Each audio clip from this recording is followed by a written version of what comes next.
My father gave me a file and declared, "Your college savings are gone for your sister's house loan. You'll be grateful soon." I merely grinned and shot back, "Believe what you wish." Barely 40 minutes passed, his phone chimed, and I saw his features stiffen as the bank confirmed the reversal. Moments later, headlamps appeared. Can you imagine your own father looking you in the eye and casually telling you he'd just taken your entire college fund? Not for some emergency, not for a crisis, but to pay off your sister's mortgage. My blood ran cold, and in that moment, I knew everything had to change. So who am I? I'm William, 30 years old, a welder from Union County. You know the type. My shirts usually come home smelling of metal and covered in burn marks. I mostly work nights. At family gatherings, I'm the guy everyone forgets until something breaks. Then suddenly, I'm indispensable. I'm the older brother, but Grace, she's 28, the golden child. Marketing manager, always perfectly put together, the kind of daughter whose last 3 promotions get listed before her name. When my parents introduce me, it's usually just, "This is Will. He's handy." We grew up in this little yellow house, you know, with the rusty swing set in the yard. Dad, Tom, he was a foreman. Mom, Diane, a 5th-grade teacher. Money? Oh, money was always the elephant in the room, even when no one dared speak its name. I remember grabbing a name-brand cereal once at the store, and Mom would just put it back. "Budget, honey," she'd say. But if Grace wanted those expensive dance lessons, suddenly, the budget stretched. By 16, I was stacking pallets after school, hustling for my own cash. Bought my own work boots. When the muffler fell off Dad's truck, guess who was under there, wiring it back up until payday? That was always my role. The fixer. The one who patched things up just to make it to the next day. I wasn't bitter then. Not really. I just learned the rhythm. Grace got the spotlight. I got the broom. I used to tell myself it was fine. I genuinely liked working with my hands. I liked being useful. But that wasn't the whole truth. Then came last Sunday. I just wrapped up a brutal 12-hour shift, pulled into my parents' driveway. Same old place, porch light on, that dented mailbox still leaning like a drunk. Mom had texted. Family dinner. Nothing heavy. I should have known better. In our family, nothing heavy usually means someone's bringing a whole damn truckload of drama. We ate meatloaf, those awful overcooked green beans. Grace, of course, was gushing about some brand summit. Mom just hung on her every word, giggling. Dad, he kept staring at his phone, his thumb hovering, like he was waiting for a signal. After dinner, he motioned me into the den. Same old carpet from when I was 8, brown and flat, smelling like stale dust. He picked up a manila folder, holding it almost theatrically. "Will," he said, his voice soft, too soft, almost rehearsed. "I used your college fund to pay off your sister's mortgage. You'll thank me later." I just stared. The only sound was the fish tank filter humming. Somewhere, a dish clinked in the kitchen. My mind, though, it went straight to my boots, the ones I buy 2 pairs at a time because the soles wear out in 3 months. And the envelope of emergency cash, taped shut in my toolbox. I found myself smiling. It felt alien on my face. "If you think so," I said. He blinked, clearly expecting me to explode. I didn't. I opened the folder. Bank printouts. A wire transfer. Dates I recognized. My name, clear as day, as beneficiary. Grace's lender, highlighted in sickening yellow. Then Mom poked her head in, beaming. "Isn't this wonderful? We're keeping the house and the family together." And from the hall, Grace's voice, bright and utterly careless. "Thanks, Will." In that moment, something inside me shifted. Something heavy, like a beam I'd been carrying for years, finally slipped off my shoulder. I closed the folder, set it down, almost delicately, on the desk. I nodded once, like we'd just finished some simple chore. "Okay," I said. "Got it." That was the first quiet sound of something cracking. This college fund wasn't just some vague idea. It was my story. Started when I was born, Granddad kicked in the first $500. Dad added to it over the years. The rule was clear, William's education only. Dad himself had said it. I mean, I didn't go the traditional route. Tried a semester of community college, hated it. Welding school? That made sense. So, Dad converted it into an education savings account for my trade. I used a bit for certifications, but most of it just sat there. I even asked Dad once, when I was 22, "What happens if I don't use it all?" He said, "It's still yours. We'll figure it out." But then he added, almost as a warning, don't let money make you selfish. Funny, right? That same year, Grace needed a car for her commute. The budget, conveniently, stretched. I practically gave her my old Honda for $1,000 less than it was worth, because, family. Dad even told me I was a good brother. Never offered to make up the difference, though. And that's just one example. There's a whole damn list. At 24, when the water heater died, Dad called me at 11 p.m. You've always been so good with this stuff, he said. So, I drove over, installed a used unit I'd found the next morning, paid for it on my card. We'll square up, he promised. 2 months later, Mom whispered, we're tight this month. We never squared up. At 26, I spent 3 weekends, my weekends, doing free labor for Grace and her fiancé Colin, helping them refresh their starter house. New railing, drywall patches, kitchen backsplash. Colin's big contribution? Pointing at tile samples. They gave me a $50 gift card to a chain restaurant I never go to. I said thanks. I meant it sort of. It was easier just to shrug it off. To be the easygoing guy. When Grace got married, parents dropped a fortune on a venue and a live band because she deserves it. I welded a simple arch for the ceremony, primed it, painted it. Grace hugged me on the day, whispered, you're the best. Dad lifted a glass, toasted family. I just stood in the back, thinking about the invoice I would never send. 3 months before that Sunday, Mom sent a text, family meeting Sunday. Big news. I just finished a brutal 2 a.m. job, patching a plant gate that needed to be ready by shift change. All I wanted was to sleep, but I went. The big news? Grace and Colin were upgrading to a bigger house. It's a stretch, but great school district, Mom beamed. Dad added, it builds generational wealth. I saw the numbers on their printout. Stretch was an understatement. Their mortgage payment looked like a bad joke with too many zeros. I just stayed silent. Dad, beaming again, said, we're so proud of Grace's drive. She's always been like that. The crack, it was already starting to show. A couple of weeks later, Mom called. Her voice was light, but the words were heavy. Grace is a little behind on closing costs. She said, trying to sound casual. Remember that college fund? It's just sitting there. It would be so helpful to free some of that up. It's for education, I reminded her. You used what you needed, she shot back. And it's all family money. We kept that account alive all these years, not you. I didn't answer. Later, she texted. Think on it. Oh, I thought on it. I thought about those 4 a.m. alarms, the sweet, metallic stink of flux smoke, and how my hands, my palms, looked like they belonged to a man 20 years older. I thought about every single time I'd been helpful while everyone else got celebrated. A week after that, Dad showed up at my apartment. He just stood in the doorway, a big man filling the frame, not even asking to come in. It's the right thing, he announced. Grace is building a home. You can do your schooling on your own. You always do. I just asked flatly, how much? He said it too casually, like it was nothing. Only $38,500. We're not taking all of it. I laughed. It surprised both of us. Only, I scoffed. He bristled. Watch your tone. I looked at his boots. Clean. Mine. Caked in grime. No, I said. He just stared. Mom tried the soft route later. If you love your sister, you'll support her. We all sacrificed. You're not a child. Grace even texted me a photo of a farmhouse sink. Imagine family dinners here. Thank you. I didn't reply. And then came last Sunday. The folder. The line. I used your college fund to pay off your sister's mortgage. Used. Like the weather. Not stole. Not took. Used. He said it like he was doing me a favor, like swatting a fly. I sat there, the folder heavy in my lap, while Dad launched into this long, rambling speech. I barely heard it. Something about keeping assets in the family. Something about investing in the child who actually has kids. Something about how I never liked books anyway. He was doing his favorite thing, twisting his opinions into facts. Mom hovered, chiming in with, oh, we'll make it up to you, dear. Grace, her head poking around the door, bright as a freshly changed light bulb, chirped, you're saving me, Will. We'll put your name on the deed one day. Colin, her fiancé, couldn't even be bothered to show up. He just sent a thumbs-up emoji. But here's the kicker, the detail nobody in that room knew I possessed. That account. It wasn't just Dad's personal piggy bank.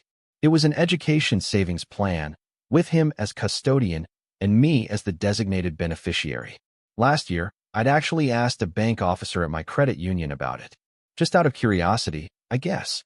She explained, clearly, that if anyone tried to distribute those funds for a non-qualified purpose, without my consent, there were steps, forms, reviews. I went quiet. When I get truly angry, I don't yell. I make lists. I nod. And then I leave. So, at exactly 9:12 p.m., I excused myself. Stepped out onto the porch. The air was cool. The porch light hummed. I pulled out the number I'd carefully written on a sticky note inside my wallet. The number on the back of the plan statement. Then the number for the bank that received the wire. I said the words, slow and steady. I am the beneficiary. I did not authorize this transfer. This is a misuse of funds. The woman on the line was incredibly calm. She asked 10 questions. I answered every single one. Then she said, "We see the wire. We see the custodian. We see the purpose listed as housing expense. That is not a qualified distribution for your education. We are placing a hold and escalating." My heart hammered in my chest. It was done. I didn't tell them a thing. I just went back inside, helped Mom wrap leftovers, moving on autopilot. Dad poured himself a whiskey. Grace was in the kitchen, taking a selfie, holding a spoon like a microphone. At 9:54 p.m., Dad's phone rang. He glanced down, a half smile on his face, probably expecting some pat on the back. He answered, and his face, it just dropped.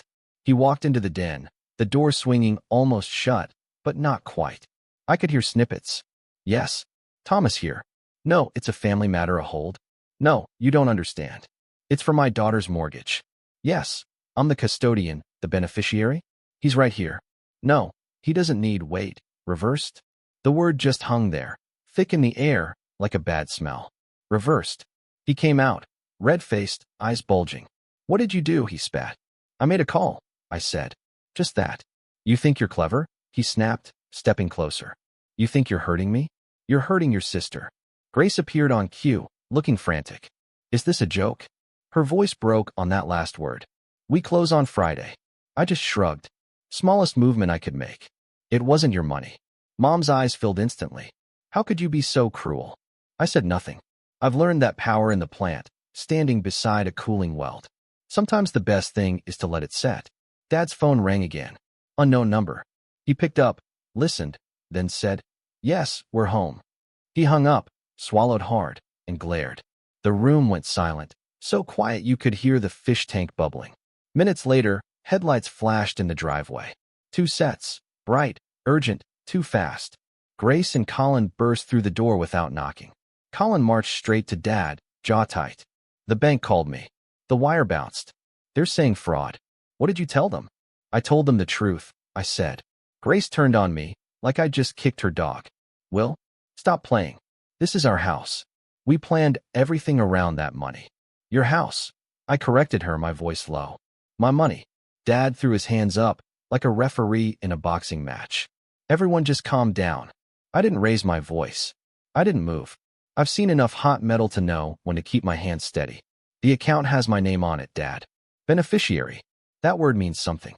You can't just convert it into a Grace fund because you feel like it." He tried to use logic as a weapon. "We funded it.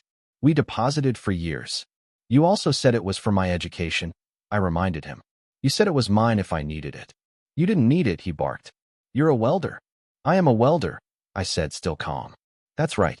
And I'm also a person who wasn't asked." Grace wiped her eyes, angrily. "You're punishing me for being successful." I almost laughed right in her face. "Grace, I've been hauling your patio furniture across lawns since you were 22. I've got nothing to punish you for. I'm tired." Colin snorted from the background. "Just admit you're jealous." I looked at him. "Of what?" "Adjustable rate debt." Dad stepped closer, his voice a low growl. "You will authorize the transfer back, William." "No," I said. He went quiet. Like the word physically stunned him. We weren't a no family. We were a we'll figure it out family, which always meant I'd figure it out. Mom tried one last angle. Soft voice. "Hands out. Honey, the family needs this. We'll pay you back. Grace, we'll even put your name on the deed. Isn't that the same?" I shook my head. "No, deed shares are not education funds, and I don't want a corner of your house. I want my boundary respected." Dad scoffed. "Boundary? Where'd you learn that word? You think you're better than us now. I met his eyes directly. I learned it at work. You weld within a marked area, or the sparks take something with them.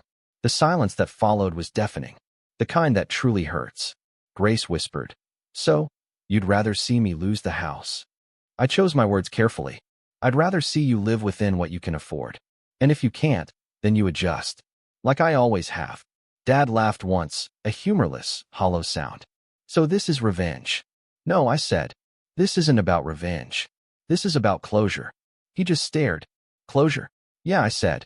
"I'm closing the part where I'm the emergency fund with a pulse." No one moved. The fish tank gurgled. Colin, finally, managed to sputter out, "This is low and ugly." "We'll sue." "For what?" I asked. "For keeping what's legally mine?" Grace looked at Mom, then back at me, her voice sharp and venomous.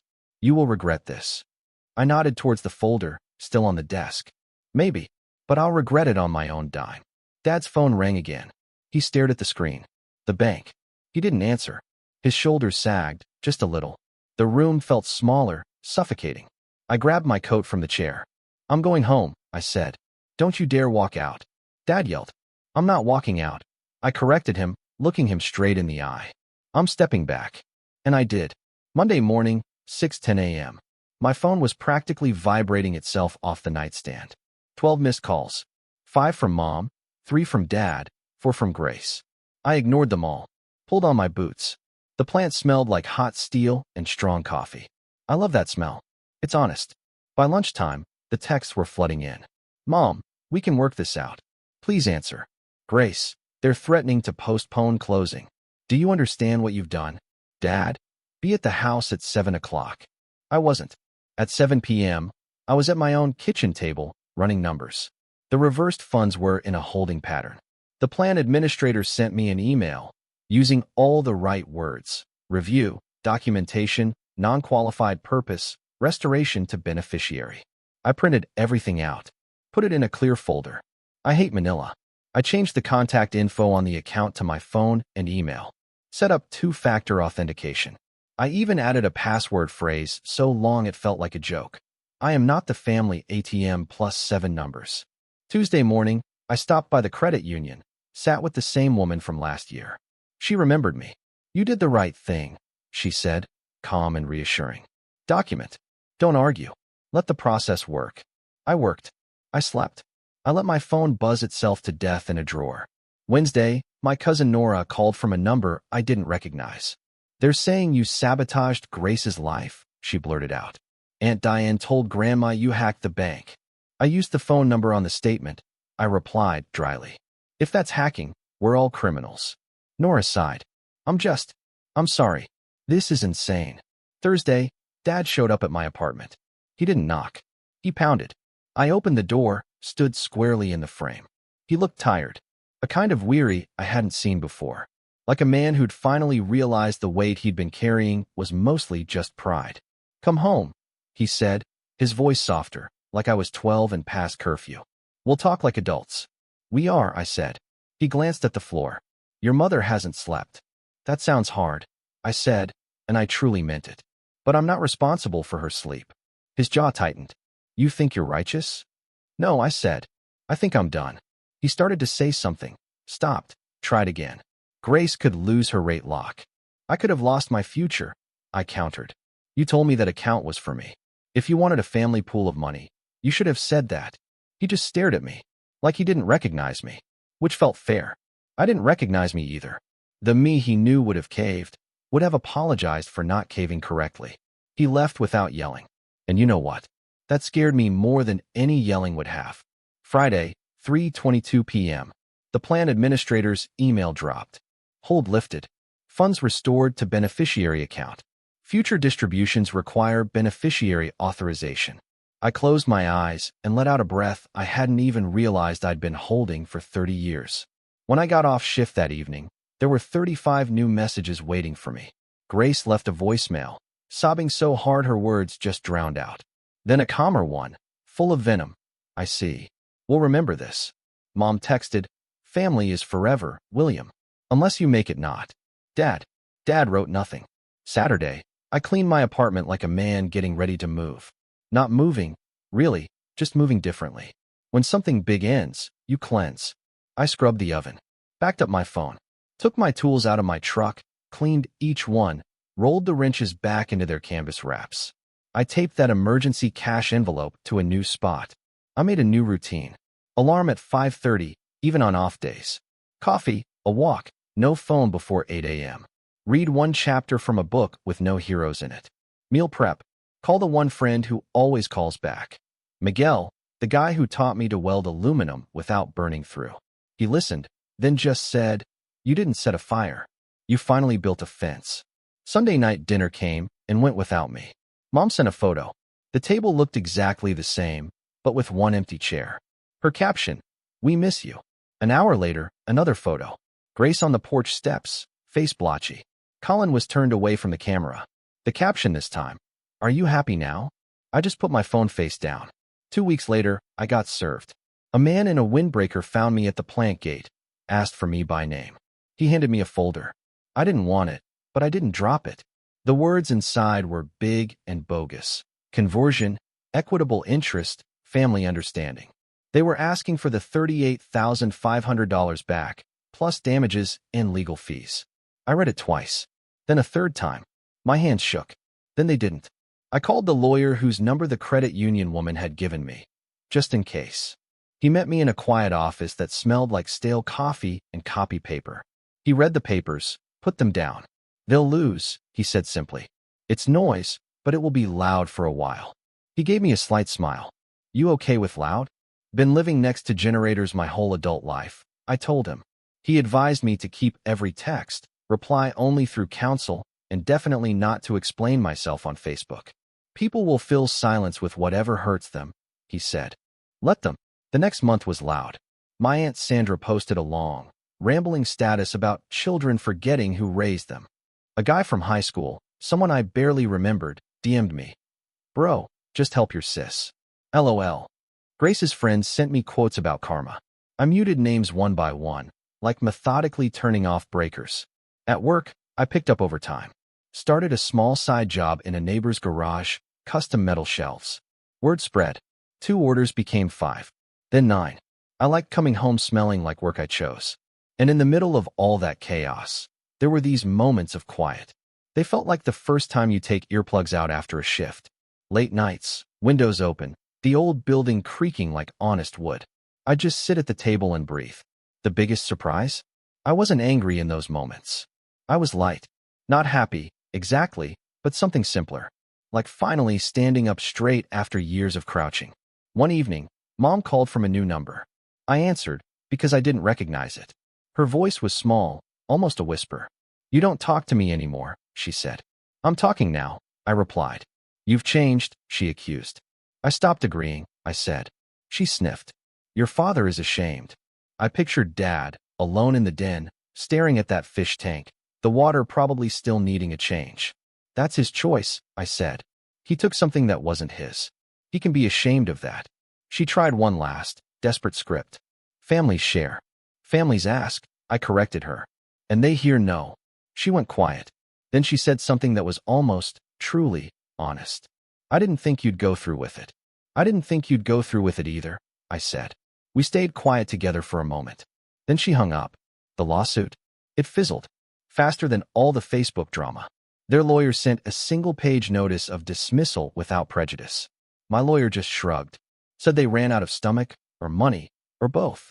I got another email from the plan administrator. "Would you like to designate a contingent beneficiary?" I did. I chose me at 40. It was a dumb joke, but also a very real plan. I transferred a small, qualified amount to a trade course I'd wanted to take for years. Underwater welding certification. It's not cheap. It's definitely not easy. But it's mine. And I didn't tell a soul. The first time I saw my parents again was about 3 months later. At the grocery store.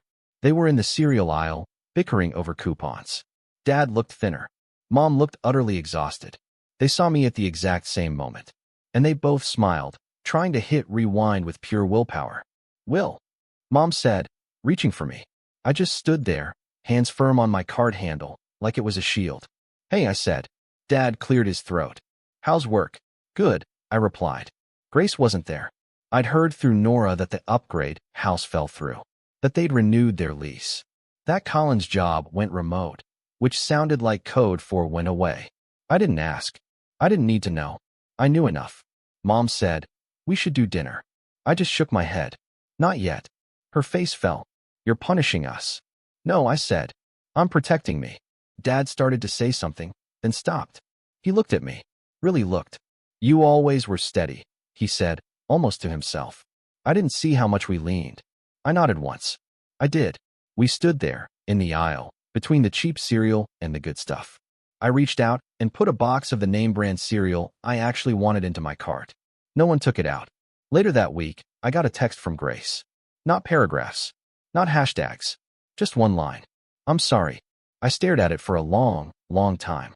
I typed. Deleted. Typed again. I settled on the truth. "I hope you're okay," I wrote.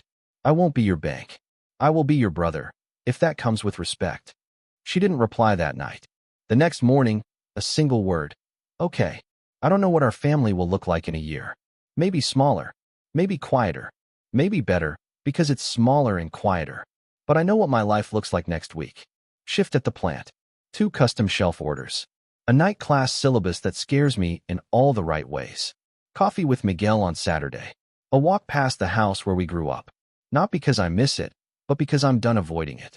People think closure feels like a gavel slamming or a door locking forever. For me, it didn't. It felt like a weld cooling clean.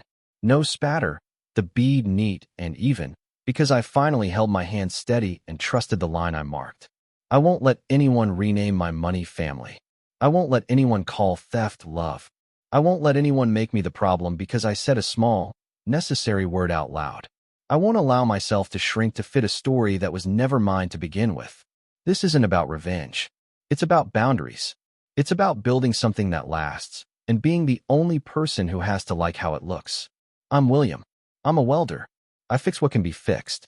I walk away from what can't. And I'm finally building my own life, on my own line, at my own pace, with both hands steady. What do you think? If you were in my shoes, would you have done the same? Or would you have let it all go? Let me know in the comments below. I'm really curious to hear your thoughts.